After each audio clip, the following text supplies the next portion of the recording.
Hi welcome Diwakar info.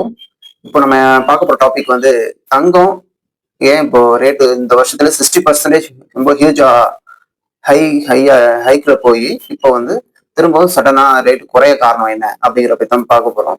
இப்போ வந்து நிறைய தங்கம் வந்து அதோட ரேட் வந்து ரொம்ப இன்க்ரீஸ் ஆகிட்டே இருந்து இந்த கடந்த வருடங்களாகவே ரொம்ப டவுன்ஃபால் ஆகல அப்படி பார்க்கும் பொழுது, ஏன்னா முதலீட்டாளர்கள் எல்லாருமே என்ன பண்ணிட்டாங்கன்னா லாபத்தை பெருக்கிறதுக்காக நிறைய தங்கத்தை வந்து விற்க ஆரம்பிச்சிட்டாங்க. இப்ப விற்கிறதுனால தங்கம் வந்து நிறைய பெருகுனதுனால இப்போ தங்கத்தோட ரேட்டை குறைக்கிறதுக்கு முன் வந்துட்டாங்க. இப்போ இப்ப லாபம் இப்போ தங்கத்தோட ரேட் அதிகமாயிட்டே இருக்கு, தங்கம் வாங்கிட்டே இருந்திருப்பாங்க. இப்ப ரொம்ப ஹையா போனதும் தங்கத்தை மறுபடியும் விற்க ஆரம்பிச்சிருப்பாங்க. அதோட லாபம் அதோட அமௌண்ட் வந்து இப்ப பிரைஸ் ஏறி இருக்கும் இல்லையா, அந்த அமௌண்ட் பெருக்கிறதுக்காக அந்த அமௌண்ட்டை வந்து அதை வாங்குறதுக்காக விற்கிறாங்க. இப்ப அது மூலமா தங்கம் வந்து நிறைய போய் சேர்ந்துருது. இப்ப அதை கண்ட்ரோல் பண்றதுக்கு தான் இப்ப தங்கத்தோட ரேட்டை கம்மி பண்ணியிருக்காங்க. ஹோல்ட் பண்ணு.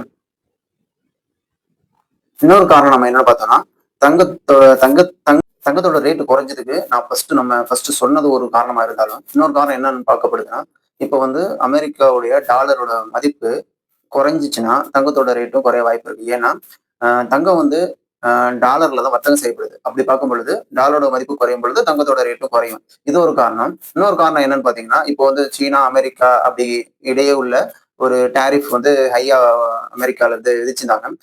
அந்த பிரச்சனை சரியாகி வேற எந்த வர்த்தக பிரச்சனைகளும் இல்லைன்னா அப்போ தங்கத்தோட மதிப்பு வந்து திரும்ப இன்க்ரீஸ் ஆகும். அப்புறம் இப்போ வந்து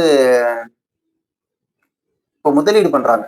அதாவது வர்த்தகத்துல முதலீடு பண்றாங்க. அதாவது ஷேர் மார்க்கெட் அது அந்த விஷயத்துல முதலீடு நிறைய பண்ணிக்கிட்டு இருக்காங்க. அப்படி பார்க்கும் பொழுது இப்ப முதலீடு பண்றது ஷேர் மார்க்கெட்ல முதலீடு பண்றது வந்து அதிகமா இருக்கிறதுனால அப்போ வந்து என்ன பண்றாங்க, தங்கத்தை வந்து வித்துட்டு ஷேர் மார்க்கெட்ல அதிக முதலீடு போறாங்க. இப்போ அதிக முதலீடு போறதுனாலயும் இந்த ஒரு தங்கத்தோட ரேட்டு குறைஞ்சிருக்கு.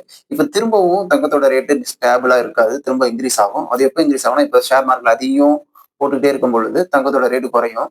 இப்ப திரும்பவும் தங்கத்தோட ரேட்டை இன்க்ரீஸ் பண்ணுவாங்க. அப்போ திரும்பவும் சேஞ்ச் ஆகும். இதுதான் ஒரு பாலிசியாவே இருக்கும். ஏன்னா எங்கேயுமே ரொம்ப கூடுதலாகவும் போயிடக்கூடாது, ரொம்ப கம்மியாகவும் போயிடக்கூடாது அப்படிங்கிற மாதிரி தான் இந்த மேனேஜ் பண்ணுவாங்க. இந்த காரணம் தான் தங்கத்தோட ரேட்டு குறையறதுக்கும் ஏறுறதுக்கும் ரீசன். மெயினா நம்ம நாட்டுடைய பொருளாதாரம் மற்றும் சுத்தி உள்ள நாட்டுடைய வர்த்தகம் எப்படி இருக்கு. இப்ப சீனா அமெரிக்கா நம்ம ரஷ்யா பத்தி எல்லாம் பேசுறோம்னா அதெல்லாம் நம்ம இப்போ சும்மா ஏனதானம் நம்ம கன்வே பண்றது மட்டும் இல்லை.